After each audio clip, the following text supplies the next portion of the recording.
So when I was about 8 years old, my cousin Jamie came over and brought over Kiss Alive, and my world was changed. At that young of an age, to hear a band like that and to look at the cover and look on the inside and see all the crazy makeup and all the fans and the flames and the blood and everything, it was so overwhelming. It was great. But it changed me way back then, and I remember listening to every song on that album all the time. I would just play the record over and over again, and I even memorized most of the drum solo. I would like do air drums, and then he and I would pretend to put on concerts. He would jump off the couch cushions and stuff. It was crazy. So that Kiss is a huge deal in my life. It was the origins of my love for rock and for eventually metal and heavier music.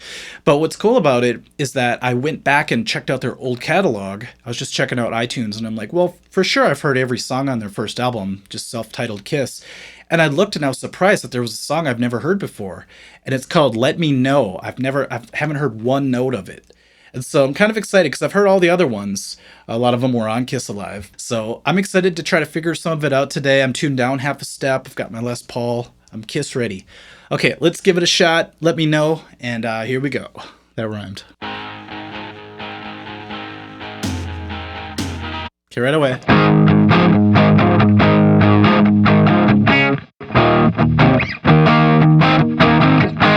Sounds a little like 2000 Man, huh? I had a guy the other day comment and he said, "Oh, you're faking, pretending to figure these songs out as you go." And I sort of laughed because I thought, well, you know what? It's not like I'm figuring out Dream Theater or some crazy prog rock song. I'm figuring out rock and roll songs that I've played in the style of for decades. So when I hear a chord, I kind of know what's going on, so I'm able to pick it up kind of quick. So that's the thing. It might seem crazy, like, oh, he heard a chord and just played it automatically. But that's what happens over a long period of time of playing an instrument. So I thought it'd be kind of cool to do a video eventually on how to do this or how to build up your ear to be able to do this. So keep an eye out. We'll have that out probably in the next few weeks. A little bit of ear training, a little bit of how to figure songs out on the fly, okay? Because I'm realizing a lot of people like that. Okay, let's keep going.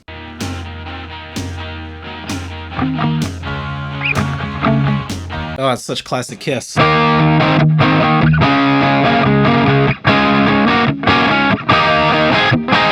little bit of that too.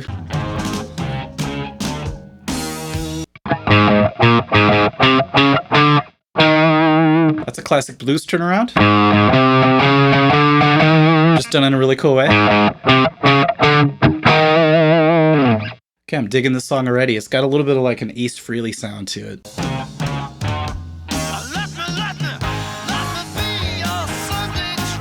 So it's a Gene song.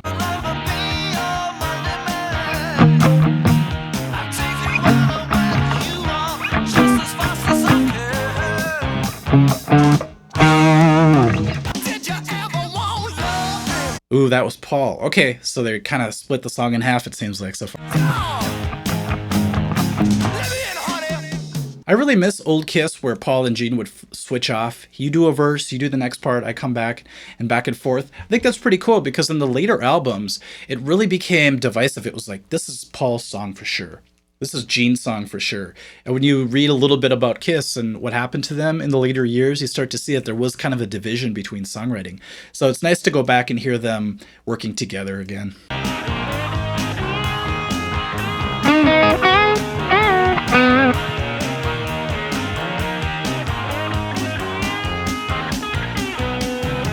Off the patented Ace Frehley. I love that. On my Ace Frehley video, the techniques of Ace Frehley, I went over that quite a bit. It's a lot of fun to throw that in there. Kind of got that Joe Walsh thing where you use your middle finger and you really get a lot out of that bend. So Ace does this cool thing that a lot of players like to do. When it switches to the next chord, D, for example, you just go up to the D minor pentatonic and you go. Goes up to E, just move up.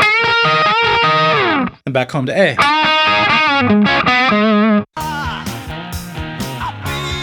Sweet bass line.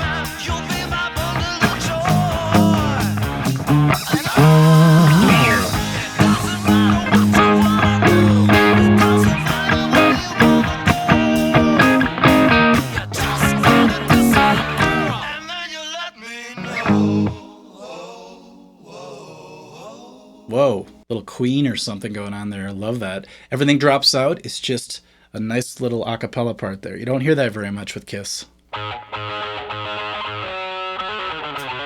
Nice. I love it. I love the switch at the end. That's something you don't hear a ton these days, where a band will just stop, kick into a completely different part, and just start rocking out. I love that. It's kind of Zeppelin-y in a weird way.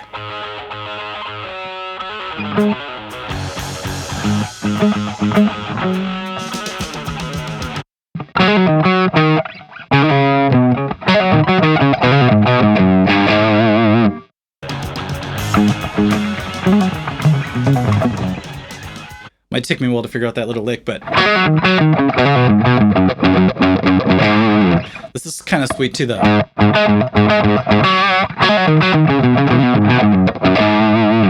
That's just an approximation, but it's a sweet lick. And then somebody soloing. I think it's Ace over here in this ear. So you've got Paul doing that kind of tricky lick. And now Paul would surprise you. He's actually a really great all-around musician, not just an incredible vocalist. But if you watch him on stage, he's doing some pretty complex parts. Sometimes he's doing dual leads. It's great to see that. I sort of wish they would have carried on that end part a little bit longer. It only goes on for like a minute, but it's just got this heavy groove to it. I just want to picture John Bonham kicking a fat beat behind that groove, man. That'd be sweet. All right, so my first take of the song is I like it. It seemed kind of short. Yeah, was that like a 3-minute song or something? But the vocal trade-off was really cool. To have it go from kind of the gritty Gene voice to Paul's voice, which is a little more slick, is a great back and forth. That's what I really love about certain Beatles songs too. You've got the Paul and the John thing happening. In Kiss, yes, I'm comparing Kiss to the Beatles, Gene and Paul kind of have that cool switch off as well. So I like that about the song. It was a really classic 12-bar type guitar thing, but they threw in some surprises. So how I've gone all these years without hearing this song, I'm a bit embarrassed about it, but I'm glad I did today. Let me know, Kiss, off of their self-titled first album, Kiss. And as far as rating it goes, I'd have to give it an 8, because I just have this positive experience hearing it. It had a lot of the things I love about Kiss, all in one song, one quick song. And so, yeah, I'd give it a solid 8 for sure. So I wasn't going to do a Kiss reaction video today, but I woke up with this inspiration. I thought, man, is the first band that I ever heard, one of my biggest influences, is there a song by them I've never heard before? So it was kind of a surprise, a pleasant surprise, it turns out, that it did exist. So thanks for watching, everyone. We'll do the thrash stuff next, I promise. Until then, we'll catch you later. Okay, thanks. Bye.